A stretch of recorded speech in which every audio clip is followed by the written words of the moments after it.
Hola, ¿qué tal mis queridos hermanos? Muy buenas tardes a todos ustedes. Que Dios nos los bendiga y estamos aquí listos para responder sus preguntas en lo que nosotros que podamos. Dios me los bendiga a todos ustedes.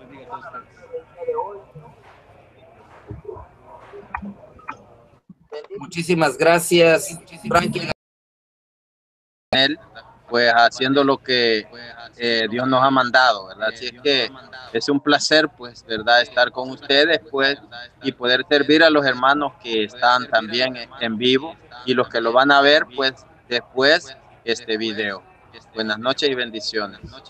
Muchísimas gracias, Martín Barrientos. Osmin Guerrero, bienvenido, buenas noches. Buenas noches, hermano. Un gusto también estar aquí con todos ustedes y también un gusto estar aquí con todos los hermanos que nos observan desde sus hogares a través de las redes sociales, ¿verdad?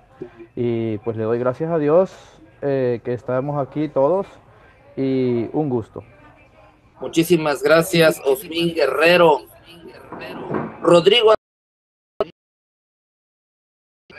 tenemos padre Iván Munguía, Mis Católicis, Aper 334, Mauro Reyes. Hay bastantes personas ahorita, más adelante vamos a leer sus comentarios y quiero decirles que Jesucristo, Eucaristía es una el pasaje en el Evangelio según San Juan, el capítulo 6, cuando el Señor empieza a decir que es necesario que nosotros, los cristianos, comamos su carne y bebamos su sangre. Eso claramente es una referencia a la Eucaristía, que un poco indios del apóstol San Pablo, y lo voy a leer. Aquí lo leo. Estamos en 1 Corintios capítulo 10, en el verso 16. El apóstol San Pablo dice, la copa de bendición que bendecimos, y luego pregunta, ¿no es acaso una comunión con la sangre de Cristo? Y el pan que partimos, ¿no es comunión con el cuerpo de Cristo? La participación del cuerpo es una participación de la sangre de Cristo. Y este es el misterio de la Eucaristía. Es un milagro que se lleva a cabo por la consagración del ministro, que es el sacerdote, y verdaderamente los fieles, los cristianos, participamos, o como para usar el lenguaje de la Biblia de Jerusalén, es una comunión, una participación en el cuerpo y la sangre, en el cuerpo y la sangre. muchísimas gracias, José Plasencia. Bueno, la Eucaristía es el mismo cuerpo de nuestro Señor Jesucristo, ¿verdad? San Lucas 22, 19, Jesús dice que tomó el pan y dijo, tomen y coman, esto es mi cuerpo, ¿verdad? Jesús no miente, ¿verdad? Ahí Él no está hablando pues en simbolismo, ¿verdad? Y así lo entendieron pues las primeras comunidades, ¿verdad? La primera comunidad cristiana. Si nosotros leemos la Didache, pues que es la doctrina apostólica, ahí habla bien claro, ¿verdad? Sobre lo que es la Eucaristía. Dice la Didache, respecto a la acción de gracias, dice que es Eucharistos, griego. Daréis gracias de manera, dice, de esta manera, primeramente sobre el cáliz, ¿verdad? Solo eso voy a mencionar, pues nosotros como católicos sabemos que es Jesús mismo, ¿verdad? Porque es increíble pues que haya cristianos denominacionales o protestantes que pongan en tela de juicio las palabras de Jesús, ¿verdad? Cuando dice, este es mi cuerpo, ¿verdad? Él no está diciendo esto simboliza mi cuerpo. Y pues en San Juan 5:39 nosotros vemos que es un preámbulo al discurso eucarístico. Dice pues que escudriñan apasionadamente la escritura creyendo encontrar en ella la vida eterna. Pues bien, las escrituras también hablan de mí y ustedes no quieren aceptarme para que yo los salve. Las personas aceptan los escritos, pero no aceptan a Cristo mismo, presente y real en la Eucaristía. Esta es mi participación. Muchísimas gracias, Martín Barrientos. Antes de pasar con Frankie Garcés, me gustaría que Rodrigo Andrés Calvo Bernal y todos los demás participantes de esta mesa redonda hagan una pregunta para que una persona de los que nos están mirando la contesten, y el que la conteste mejor, ese se va a llevar este catecismo de nuestra Santa Madre Iglesia. Y ¿qué tal? Sobre la Sagrada Eucaristía, tenemos que entender que la Sagrada Eucaristía no es cosa de ver, como lo quieren ver los protestantes. Ellos entienden que cuando nosotros decimos que en la hostia está el cuerpo y la sangre de nuestro Señor Jesucristo, ellos piensan verlo, ver un brazo, ver un dedo. Sin embargo, en el capítulo 6 del Evangelio de San Juan, específicamente en el verso 47, el Señor empieza diciendo algo así: en verdad les digo que el que cree tiene vida eterna. Y de ahí comienza diciendo el Señor: yo soy el pan vivo que ha bajado del cielo. El que coma de este pan vivirá para siempre, y el pan que yo les voy a dar, dice el Señor, es mi carne. Entonces, diciendo que tenemos que creer, tener fe en las palabras de Él. No tenemos que ver como lo quieren hacer ver los protestantes. Un caso bien importante, por ejemplo, en el verso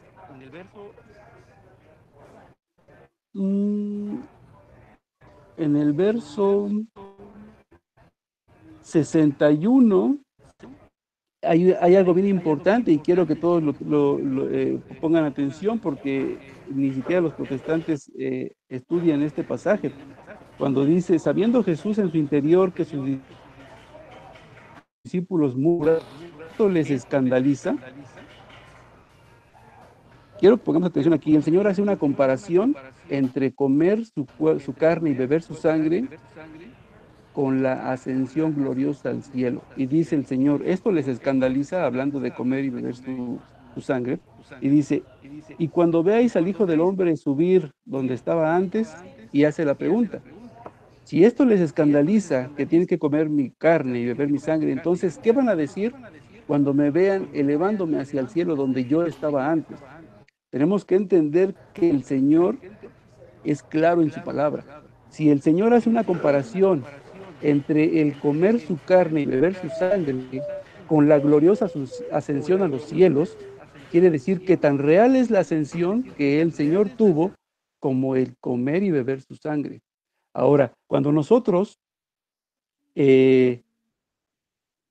creemos que el Señor está en la Sagrada Eucaristía, es porque Él mismo así se quedó en la Eucaristía.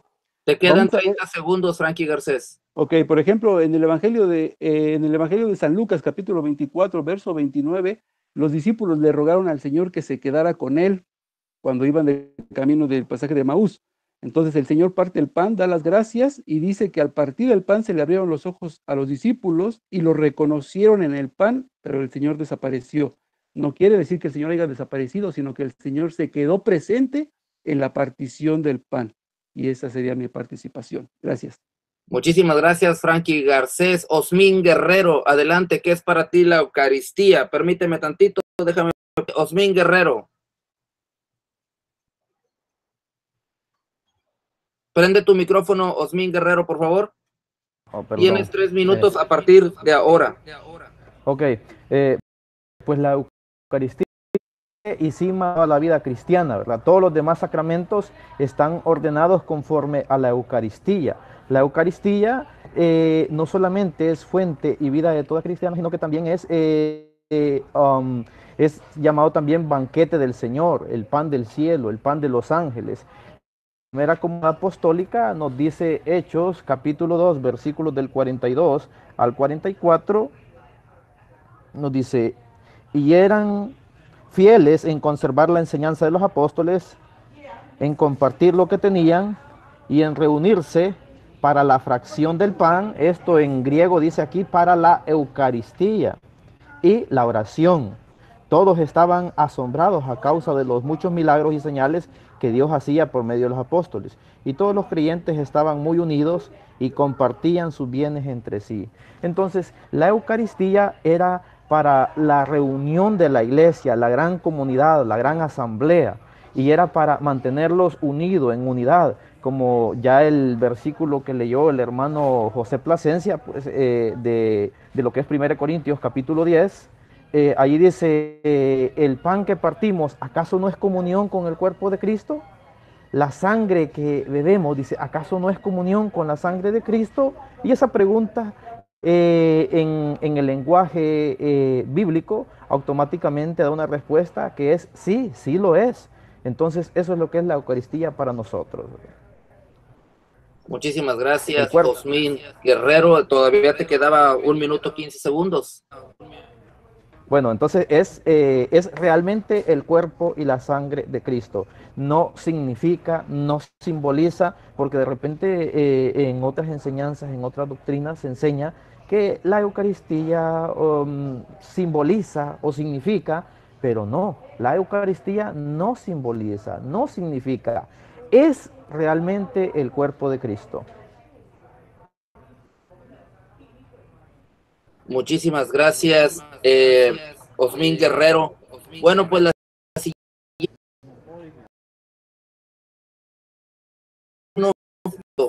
sin buscar su religión, su doctrina.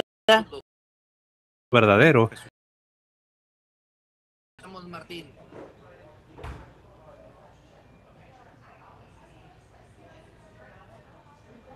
No te escuchamos, Martín. La contesto yo si gustas.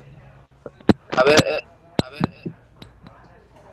Sí se escucha, y a esa iglesia se tiene que escuchar, ¿verdad? Como dice San Lucas 10:16, el que ustedes me escuchan, el que ustedes lo escuchan, a mí me escucha. Para escuchar a Jesús, se tiene que escuchar a su iglesia, ¿verdad? Y esa iglesia posee los medios de salvación mediante la guía de la iglesia instituida por Jesús. Mediante esa guía vamos siguiendo nosotros los medios por los cuales Cristo nos salva. Ejemplo, el bautismo no es así por así, sino que la iglesia lo ministra, ¿verdad? La iglesia lo ministra, entonces sí se necesita a la iglesia, y el bautismo salva, 1 de Pedro 3:21. Entonces, Jesús, al que quiere salvar, lo injerta en la iglesia. Eso lo dice Hechos 2:47, y el Señor agregaba cada día a la iglesia a los que él quería salvar. Para llegar donde está Jesús, allá al cielo, tenemos nosotros que seguir a los ministros que él dejó instituidos. Esa es mi participación. Muchísimas gracias. Por ahí me estaban diciendo, creo que la escribió por ahí Rodrigo. Muchísimas gracias. Rodrigo. Volviéndose contrario directamente a Cristo, porque para esa persona que dice que no cree en la religión debería investigar primero qué es religión. Si nosotros investigamos qué es religión, religión viene de los términos latinos religare. ¿Y qué significa esa palabra religare? Significa unir con Dios. Y principalmente Cristo es el que quiere que nosotros nos unamos con Dios. Y no solamente unos cuantos, no solo un grupito de adeptos, de sectas, no, todos. Por ejemplo, si nosotros leemos, voy a leer leemos en lo que es el Evangelio según San Juan, en el capítulo 17, versículos del 21 al 23, dice, te pido, Padre, te pido que todos ellos estén unidos como tú, Padre, estás en mí y yo en ti. Entonces vemos Cristo desde un principio quiere religión. Aquella persona que dice Cristo sí, religión no, automáticamente está diciendo Cristo no, porque Cristo es religión. O muchos dicen Cristo no es religión. Pues Cristo sí es religión porque Cristo ha venido a unir. Y religión es unir con Dios. Y si Cristo ha venido a unir con Dios, entonces Cristo sí es religión. Entonces continúo leyendo el versículo 21 del capítulo 17 del Evangelio de San Juan. como tú estás en mí y yo en ti, también ellos estén en nosotros, para que el mundo crea que tú me enviaste. Versículo 22. Les he dado la misma gloria que tú me diste. Aquí vemos otra de las cosas que atacan ellos, que dicen que los santos no se merecen gloria. Pero si es la gloria que Cristo les ha dado. Dice, Padre, les he dado la misma gloria que tú me diste. O sea, los santos tienen la misma gloria de Cristo. No lo estoy diciendo yo, lo está diciendo Cristo mismo, y el que no me crea, búsquelo. San Juan, Evangelio según San Juan, capítulo 17, versículo 22.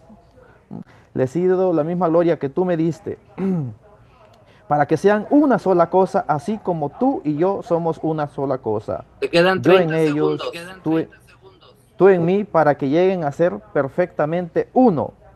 Ahora, el último versículo que voy a leer es Tito capítulo 1. Nomás déjeme que leo ese versículo nomás y ya. Carta de San Pablo, siervo de Dios, apóstol de Jesucristo, enviado por él para que los elegidos de Dios lleguen a la fe y al conocimiento de la verdad que se encuentra en nuestra religión. Fíjate, San Pablo está diciendo allí que el conocimiento de la verdad que se encuentra en nuestra religión. Entonces San Pablo sí tenía religión. Por lo tanto, aquellos hermanos que dicen, no, es que yo creo en Cristo sí, pero en la religión no, automáticamente dejan de creer en Cristo, porque resulta que este San Pablo, seguidor de Cristo, tenía una religión, y esa religión es la Iglesia Católica. Gloria a Dios. Muchísimas gracias, hermano. Frankie Garcés. Las personas dicen, yo sí creo. Y ese grupo de personas es columna y fundamento de la verdad, según 1 de Timoteo capítulo 3, verso 15. Entonces no podemos estar alejados de su iglesia y decir que nosotros estamos perteneciendo a Cristo. Claramente el Señor, como también lo dijo a su iglesia, vayan y hagan que todos sean mis discípulos, todos los pueblos. Entonces no puede haber un seguimiento a Cristo sin estar dentro de su propia iglesia.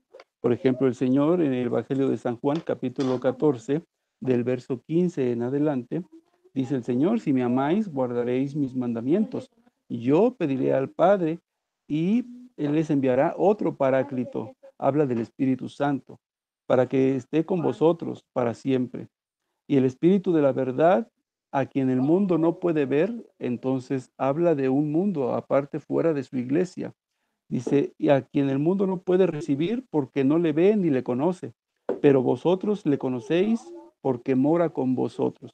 Entonces, dice el Señor que no nos va a dejar huérfanos porque enviará a su Espíritu Santo.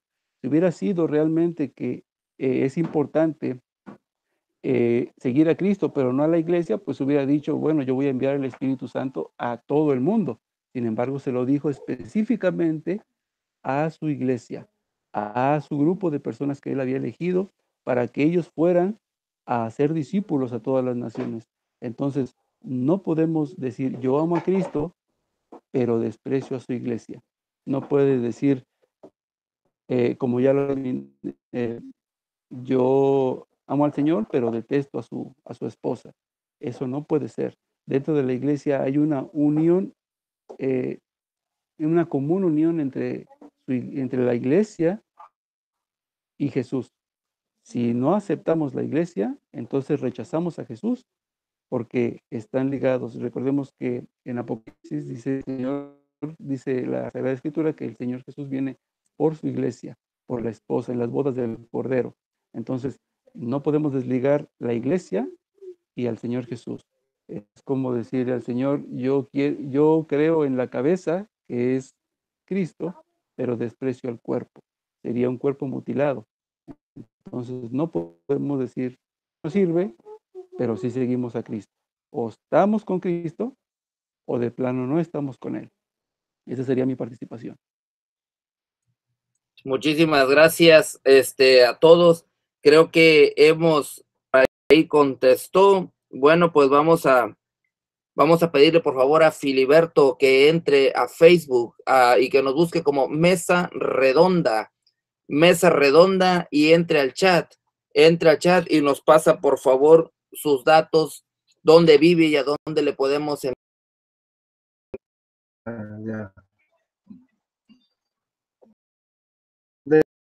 Y además en Hebreos capítulo 7 vemos que Jesucristo recibe un sacerdocio similar al de Melquisedec, un sacerdocio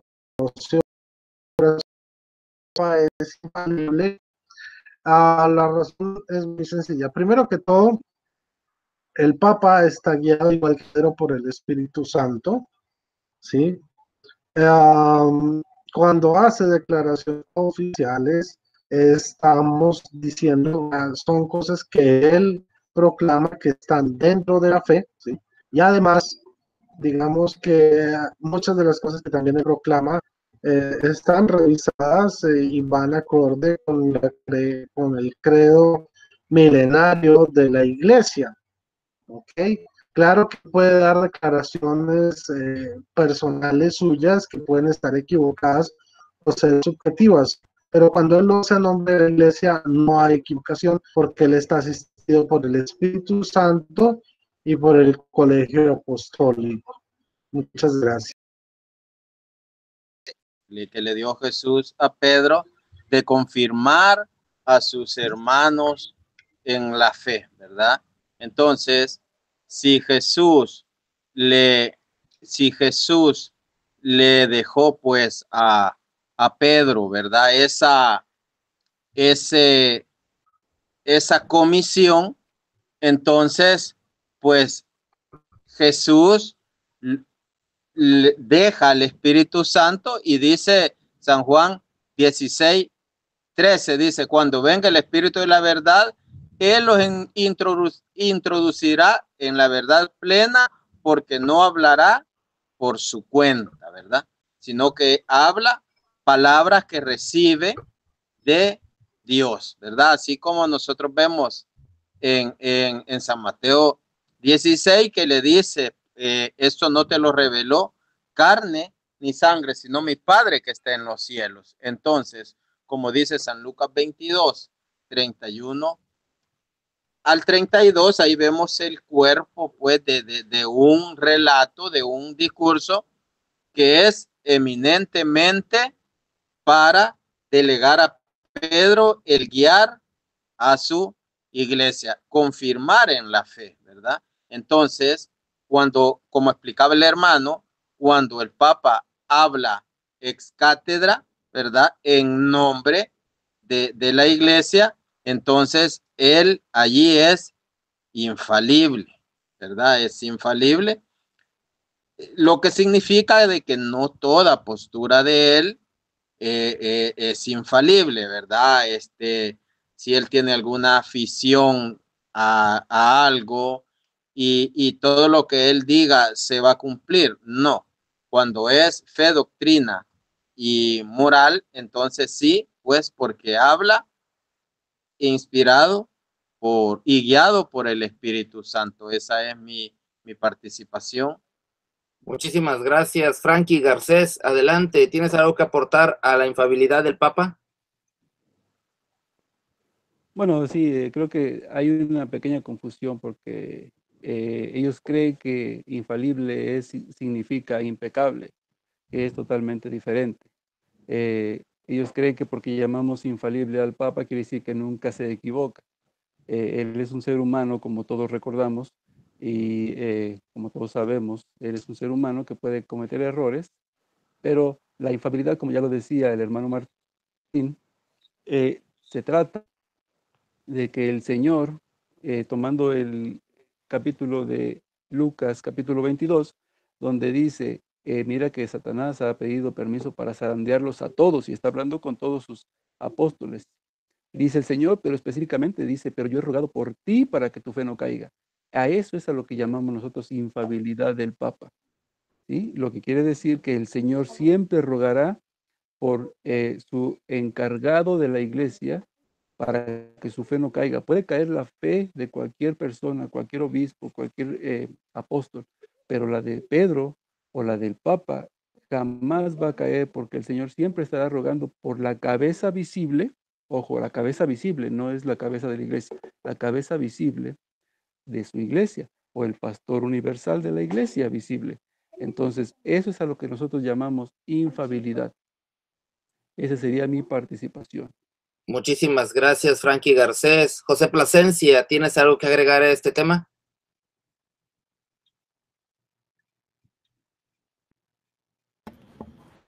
Sí, bueno, como ya lo mencionó,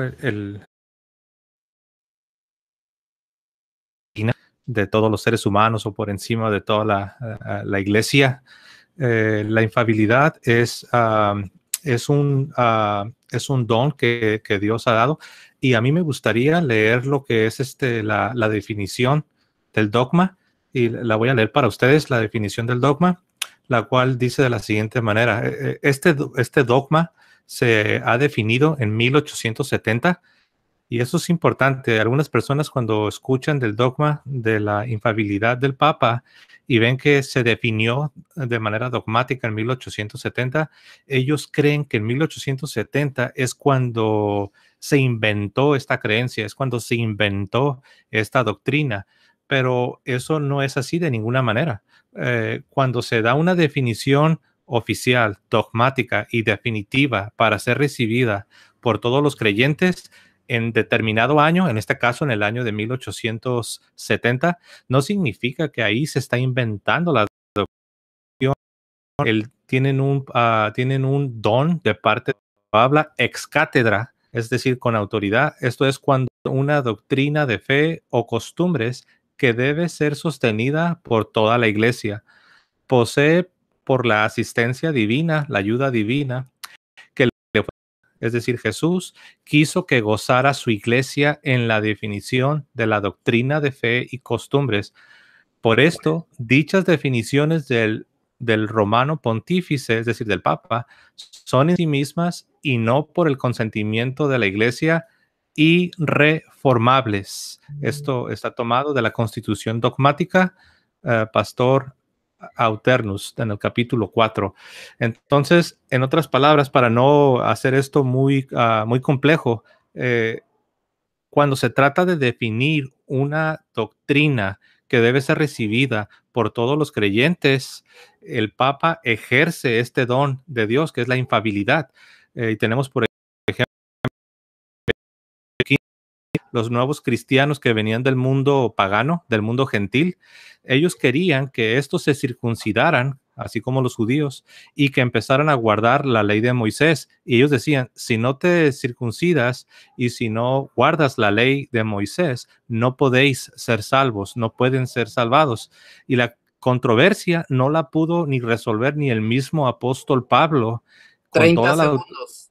Con toda la autoridad que el apóstol Pablo tenía, no pudo el Papa, el que ejerce este don, esta autoridad dada por Cristo, y se resolvió que los cristianos no tendrían que ser circuncidados y no tenían que guardar la ley de Moisés. Y gracias a Dios, hasta el día de hoy, eso ha sido infalible, no ha sido cambiado y no será cambiado jamás. Tiempo. Muchísimas gracias. Osmín Guerrero, ¿quieres aportar algo a este tema ya para cerrarlo? Sí, claro, ¿verdad? Vamos a ver lo que dice el catecismo, la doctrina oficial de la iglesia, referente a eso. El catecismo de la iglesia nos dice, en el numeral 891, nos dice que el romano pontífice, cabeza del colegio episcopal, goza de la infalibilidad en virtud de su ministerio cuando como pastor supremo, maestro supremo de todos los fieles, que confirma en la fe a sus hermanos, que ese ya lo veíamos que está en lo que es el Evangelio de San Lucas, donde Jesucristo le dice, que ya lo dijo el hermano Frankie Cáceres, ¿verdad? Que Jesús le dijo, confirma a tus hermanos, proclama por un acto definitivo la doctrina en cuestión de la fe y moral. Entonces, la iglesia estas cosas como algo infalible debido a desviaciones que hay dentro de la misma iglesia, cuando de repente alguien que dice ser católico comienza a enseñar algo que ni los apóstoles ni Cristo enseñaron. Es allí donde el Papa viene y define, y eso que define se le conoce como la infabilidad papal. Entonces, y lo define a través de los dogmas, ¿verdad? Entonces continúo leyendo. La infabilidad prometida a la iglesia reside también en el cuerpo episcopal, cuando ejerce el magisterio supremo con el sucesor de Pedro. Es decir, que estos obispos también son infalibles cuando están en comunión con el obispo, es decir, por ejemplo, cuando se reúnen en un concilio y en común acuerdo, todos los obispos del mundo junto con el Papa definen algo referente a la materia, a materias de fe, ¿verdad? Entonces es allí cuando el Papa es infalible, ¿verdad? No es infalible siempre, pues como el protestante piensa que el Papa nunca se equivoca, no, sí se puede equivocar porque es humano, es ser humano como nosotros, y ya también lo que es Hebreos capítulo 5, que ahorita lo leo, vamos a buscar Hebreos capítulo 5, versículos del 1 al 3, nos dice, Hebreos, aquí está. Porque todo sumo pontífice es escogido de entre los hombres y nombrado para representarlo delante de Dios y para hacer ofrendas y sacrificios por los pecados. Y como el sacerdote también está sujeto a las debilidades humanas, puede tener compasión de los ignorantes y los extraviados, y a causa de su propia debilidad, tiene que ofrecer sacrificios por sus propios pecados, tanto como por el pueblo. Entonces aquí la Biblia nos está diciendo que este sumo pontífice, este sumo sacerdote, pues también va a tener sus debilidades, ¿verdad? Debilidades humanas, va a tener sus fallas, pero cuando él define algo como doctrina, junto con todo el colegio episcopal, o el colegio de los cardenales, pues entonces allí no se equivoca porque está asistido por el Espíritu Santo. Gloria a Dios. Muchísimas gracias. Tengo una, me escucha. Adelante, Frankie Garcés.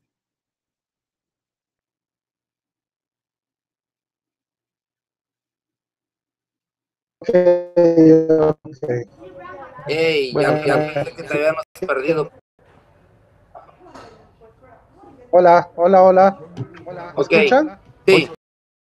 no hay quien la conteste, si gusta la contesto yo. Permítame, joven, hermanos, un momentito, por favor. Hermanos, un momentito. Ok, Igual que podemos continuar. ok. Digo que no se escuchaba. Decía Milton Ortiz, Estemos con vida, siempre tendremos la ocasión a pecar, y a eso se le conoce como la concupiscencia. Entonces, ¿qué es la concupiscencia? La concupiscencia es la tendencia que todo ser humano tiene a hacer lo malo. Esa es la concupiscencia. Entonces, por eso es que mientras una persona esté viva, la iglesia no lo puede proclamar como santo, no puede ser canonizado, porque si falla, entonces, si esta persona falla y un montón de gente lo sigue, toda esta gente que lo ha seguido se va a venir abajo. Entonces, por eso es que la iglesia solo canoniza a personas que ya fallecieron, y no solamente que ya fallecieron, sino que han sido un modelo, han sido un ejemplo, que durante su conversión, desde su conversión, no en su vida pasada, sino que desde su conversión hasta la fecha, desde que se convirtieron en Cristo, hasta que murieron, perseveraron, que no se les halló error. Por eso es que la iglesia no canoniza a cualquiera, aunque la gente diga es que fue muy bueno. No, la iglesia primero investiga, que no se le tiene que hallar ningún error. Aparte de eso, también la iglesia pide que por lo menos a través de la intercesión de esta persona, después de fallecido, se ocurran 2 milagros.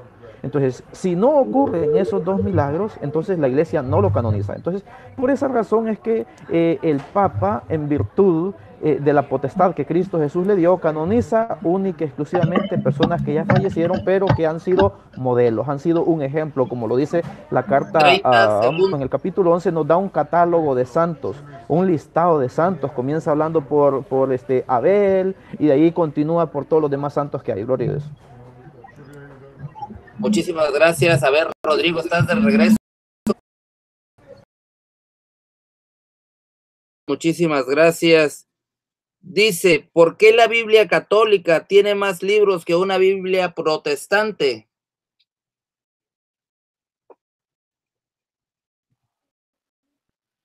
Ok, la Iglesia Católica está basada en el primer concilio antes de nuestro Señor Jesucristo, que fue del concilio de...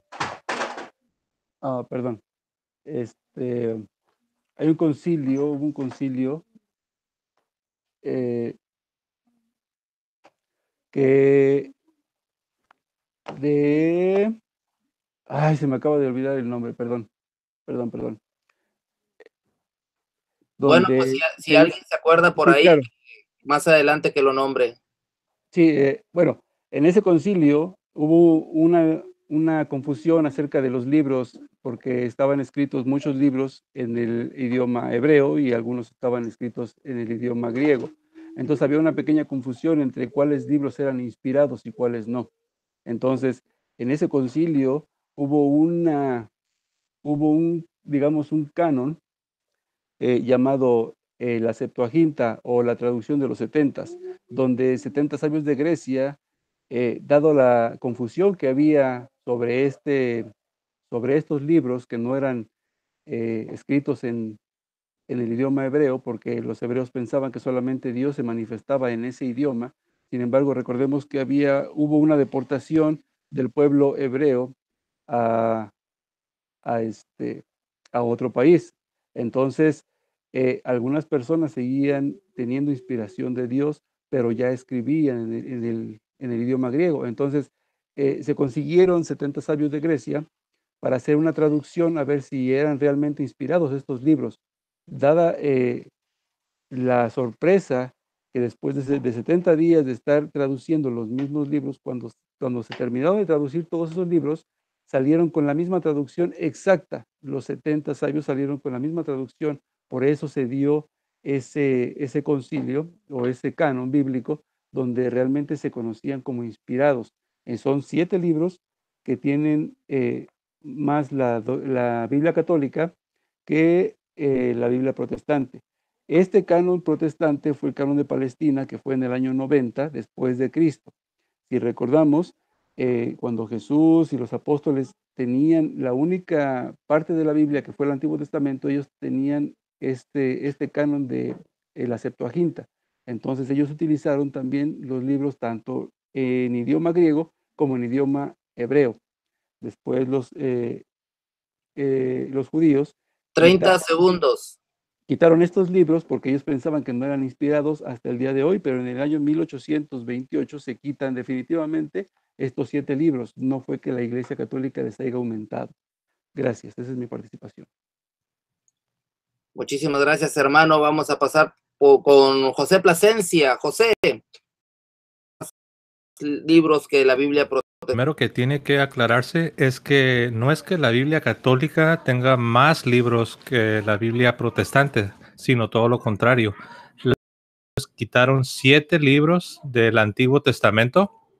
Es por eso que el Antiguo Testamento de las Biblias protestantes contiene solo 39 libros. Testamento Que debe tener los libros que desde su creación se establecieron. Por ejemplo, la iglesia reunida en el año 300, quien mandó a hacer ese concilio fue el Papa San Damaso, mandó que se creara la Biblia. Entonces, y se creó gracias a la ayuda de grandes santos, entre ellos San Jerónimo. Parece que también colaboraron San Jerónimo, Ignacio y otros santos más. Su creación, la iglesia, la Biblia siempre tuvo lo que son los 73 libros, ¿verdad? Entonces, pero son los protestantes los que a partir del 19, debido a presiones de los metodistas y por un edicto que mandó a hacer el rey o la reina de Inglaterra, que se llamó el edicto de Winchester, es donde le dijo que a las sociedades bíblicas, que es una sociedad protestante, que es la que crea las Biblias protestantes, a Dios habla hoy, Reina Valera y Edición Internacional, King James y todas esas, ¿verdad?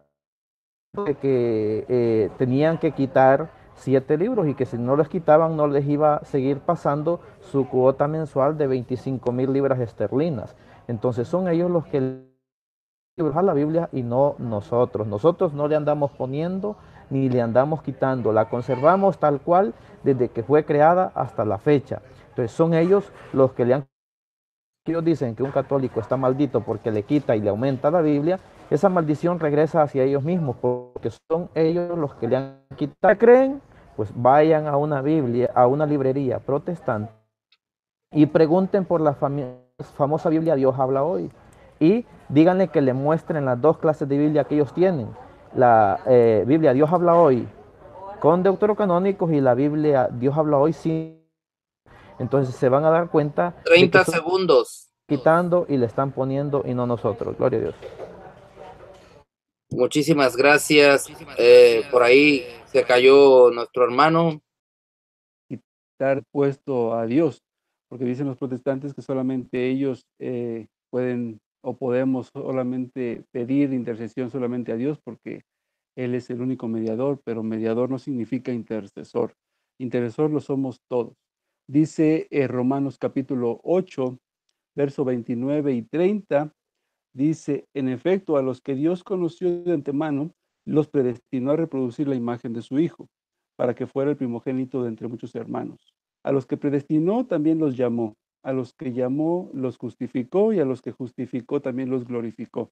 Esto significa que el Señor a sus discípulos o a las personas que Él llama, los hace santos y les comparte un poco de su gloria. San Pablo en 2 de Timoteo nos dice que preferimos nosotros, estando tanto vivos como muertos, agradar al Señor.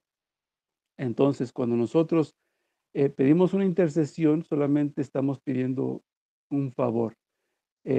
Podemos recordar también que, por ejemplo, en Apocalipsis capítulo 6, verso del 9 al 11, los muertos pueden rogar por los vivos, tanto para bien, para pedir un favor, como para pedir justicia. Recordemos que estas almas de los que habían sido martirizados, de los mártires que habían fallecido a causa de la palabra de Dios, estaban rogándole a Dios para que se hiciera justicia. Y si recordamos el Evangelio de San Lucas, capítulo 16, versos del 22 al 25, el rico, que había sido malo, también rogaba por sus familiares que estaban ya muertos. O sea, sí se puede pedir intercesión. No es malo, ni tampoco estamos quitando de su divinidad a nuestro Señor Padre. Esa sería mi participación. Muchísimas gracias, hermano. Vamos con José Plasencia. José Plasencia. Dice, Dios, el cuerpo de Cristo,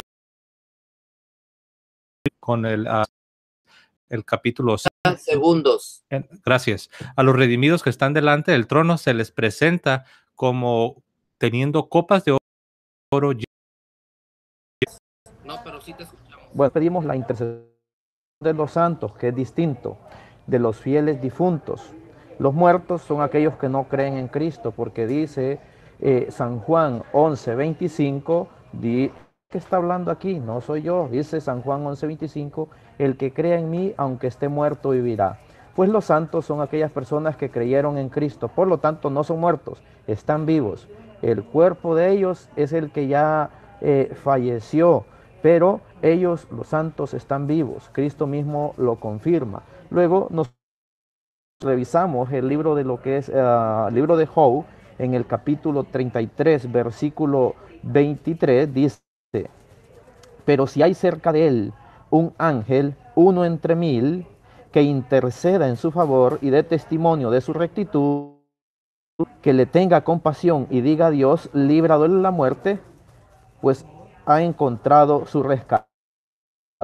Entonces nosotros estamos viendo aquí a través de un libro sagrado del Antiguo Testamento que incluso los ángeles son intercesores. Dice, si un ángel hay entre 1000, dice, que habla por él y dice, líbralo de la muerte, ha encontrado su alivio. Entonces Dios escucha sobre todo las oraciones de los santos, y es por nos encomendamos a los santos y pedimos su intercesión. De la carta a los hebreos, que son los que ya alcanzaron la perfección, partieron a la casa del Padre, a la patria definitiva, a la patria celestial, y por ya haber alcanzado la perfección, porque ya no pueden pecar y ya se encuentran con Dios, entonces ellos están de intercesión, porque también dice Hebreos capítulo 11, versículo 4, déjenme lo busco aquí en la Biblia. Hebreos capítulo 11, aquí está, versículo 4, dice, por Abel por fe, Abel ofreció un sacrificio mejor que el sacrificio de Caín. Por eso Dios lo declaró santo, es decir, justo, y lo aceptó sus ofrendas. Y así, aunque Abel esté ya muerto, sigue clamando por medio de su fe. Entonces nosotros estamos viendo ya una carta del Nuevo Testamento donde está diciendo que por la fe de Abel, aunque él haya muerto, dice, por su fe él sigue clamando todavía hasta esta fecha. Igual, todos, así, de la misma manera, todos aquellos que estuvieron cerca de Cristo y con mucha mayor la Virgen María, por haber sido su madre la que lo trajo al mundo. Gloria a Dios. Bueno, y hablando de muertos, creo que por ahí regresó nuestro hermano Rodrigo. Rodrigo, Sí. ¿cómo está la señal? Bien, aquí recuperándome, estoy haciéndolo desde el celular para los datos, pero Bueno, ya pues ustedes dirán si pasamos a la siguiente pregunta o hay que quede ya. pasemos. Frankie, una última. Sí, claro. José Plasencia, la última y nos vamos.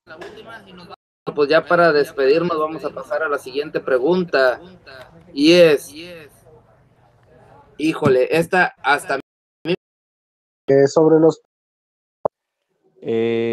encontramos que Eliseo ya estaba muerto y ya llevaba muchísimo tiempo ya muerto cuando unas personas iban a enterrar a una persona. Había una pequeña bandada de personajes que causaba mucho terror por aquellos tiempos. Entonces aquellas personas, cuando vieron que venían, inmediatamente aventaron el cuerpo de la persona a la que iban a enterrar en la tumba de Eliseo. Inmediatamente cuando el cuerpo toca los huesos, y estamos hablando de huesos que ya había pasado muchísimos años, ya no había carne, ya había puro hueso, inmediatamente este hombre recobra vida. Y recordemos que Eliseo era una persona muy santa, puesto que estaba con Elías. Y entonces el Señor puede obrar por medio de donde Él quiera, puede obrar hasta por medio de una piedra, por medio de lo que a Él se le antoje, puesto que Él es el Todopoderoso y como dice la Escritura, para Él no hay nada imposible. Y esa sería mi participación. muchísimas gracias, hermano. Vamos a pasar con José Plasencia. Bueno, Dios puede, primeramente aclarar, ¿no? Que, o sea, no es en sí los objetos mismos los que tienen alguna especie de poder en sí mismos. Eso sería caer en la superstición. Por otro lado, como ya lo mencionaron los hermanos, una obra ¿Obrar algún milagro a través de alguna imagen? Bueno, la respuesta es sí, como ya todos la han confirmado, ¿verdad? Entonces yo solamente quiero mencionar un versículo que no mencionaron los hermanos, que es el primer libro de Samuel, capítulo 5, versículos del 1 al 4, dice. Tomaron pues los filisteos el arca de Dios, el arca de la alianza, y la transportaron de la piedra del socorro a la ciudad de Azoto. Llevada fue de allí para allá y la metieron en el templo de Dagón, colocándola junto al ídolo. Mas al otro día, habiéndose levantado muy temprano, los ociosos hallaron que Dagón yacía boca abajo en el suelo delante del arca del Señor. Y alzaron a Dagón y le pusieron en su lugar. Versículo 4. Al día siguiente, levantándose temprano de madrugada, encontraron a Dagón tendido en tierra sobre su pecho delante del arca de la alianza. Mas la cabeza de Dagón y las dos manos cortadas del tronco estaban sobre el umbral de la puerta. Entonces vemos aquí, para los que no saben qué es el arca de la alianza o el arca del Señor o el arca del pacto, eran las imágenes de dos querubines que Dios había mandado hacer, y eso lo encontramos nosotros en Éxodo 25, 18 y 19, donde dice, harás dos querubines de oro macizo. O sea, eran dos imágenes mandadas a hacer por Dios. Y resulta que a través de estas dos imágenes de los querubines, resulta que la estatua del ídolo Dagón, o sea, del dios pagano de los filisteos, resulta que se encontraba tendida en el piso dice con el pecho sobre la tierra, así como en postración delante del arca del Señor. Entonces vemos que Dios sí puede obrar milagros. Aquellos que digan que Dios no puede obrar milagros a través de una imagen o a través de un santo es porque realmente no leen la Biblia. Gloria a Dios. Muchísimas gracias, Osmin Guerrero. Bueno, muchachos, pues vamos a compartirlo con todos ustedes. Y nosotros también estamos aprendiendo de cada uno de nosotros. Dios me los bendiga a todos ustedes y hasta la próxima. Y nosotros también estamos aprendiendo de cada uno de nosotros. Muchísimas gracias, hermano José Plasencia. Adelante. Del Facebook, a través del YouTube. Gracias por su asistencia, gracias por tener esa paciencia de estarnos escuchando y gracias también por las preguntas que ustedes hacen, porque a través de esas preguntas aprenden ustedes, aprendemos nosotros y aprendemos todos. Que el Señor los bendiga y nos vemos hasta el lunes si Dios quiere. Por ahí nos estaban preguntando en el chat. En el aire, pues la vamos a hacer en el aire. Claro. Bueno, muchísimas gracias. Entonces, un saludo para mis católicos. Unas preguntas. Hoy, pecho a las balas a aquellos que les falló la comunicación, pues estos problemas que se nos presentaron algunos. Saludos a el hermano Martín, que se tuvo que ir antes. Bendiciones a todos. Ofreció, bueno, sacerdote del Dios Altísimo, ofreció. Por otro lado, hermanos, están además de predicar, porque eso es otra forma de predicar, están compartiendo la bendición con los demás para que toda esta información llegue al reino de Dios. ¿Ok?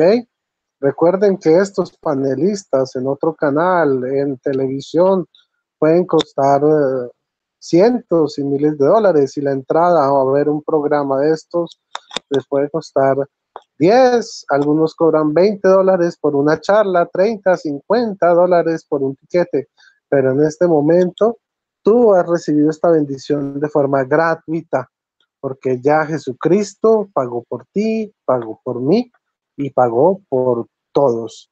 Así que comparte esta bendición, que el Señor les bendiga, y dejamos este programa para la gloria de Dios Padre, para la gloria de Dios Espíritu y para la gloria de Dios Hijo, en el nombre de su santo nombre precioso Jesucristo, en el nombre del Padre, del Hijo, del Espíritu Santo. Amén. Que el Señor les bendiga y les guarde.